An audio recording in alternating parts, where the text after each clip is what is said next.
Hello, entrepreneurs. I'm Michael Mort with Argent Place Law, where we're attorneys to entrepreneurs just like you. So the question I want to answer today is, should you give stock in lieu of cash in return for services performed for your company? Let's face it, every entrepreneur is strapped for cash, especially when they're first starting out. But you need to get work done. You need product developed. You need marketing to be done. So it's sometimes very tempting to say, you know what, instead of paying you cash for services that I need from you, why don't I give you some stock in my company? You'll have a great upside potential. It sounds very compelling, but you need to chill for a minute and think about all the ramifications. This is going to be a very much more complicated scenario with lots of agreements going on, and I want you to think these things through. I'm going to give you 10 questions to answer. First of all, is this arrangement really necessary? Maybe the service provider would be willing to take a loan. That is, basically advance you the amount of money it would take him to perform the services and get paid back over time, perhaps a year, while your sales increase. All right, maybe that's not going to work. He really wants to take stock in your company and you're willing to give him that instead. So the next thing is, do you have a written operating agreement? That operating agreement spells out the relationship between the owners and how the company's managed and how profits are distributed. Third, do you have an independent contractor services agreement?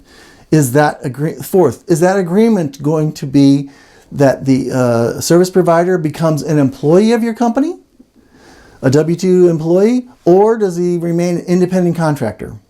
Fifth, should the contractor own the stock in your company as a person? Should he personally own it? Or should his own LLC own the stock in the company?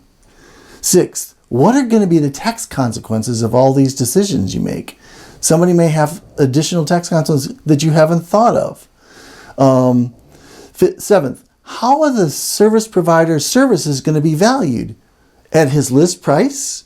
Maybe that's not fair because he has the opportunity to participate in substantial upside potential. Maybe his services should be discounted based on the fact that he's going to be able to have increased value due to ownership in the company. Eighth, how is his ownership interest going to be computed relative to your own?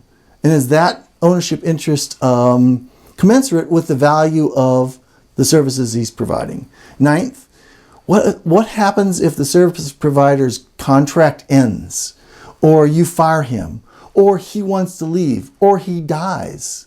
Does that mean that he's going to have to give back his shares to you or to the company, or sell them back at some price? And lastly, will the service provider be allowed to participate in management of the company? Is he going to have a seat on the board of directors? Does he get a vote at meetings? So this obviously is a lot more complicated relationship than just the typical relationship where you hire an independent contractor to do work for you and pay him over time or pay in cash.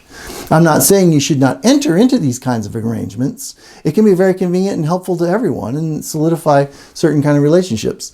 But you need to take time, think through all the details, and make sure that you document everybody's expectations in written contracts.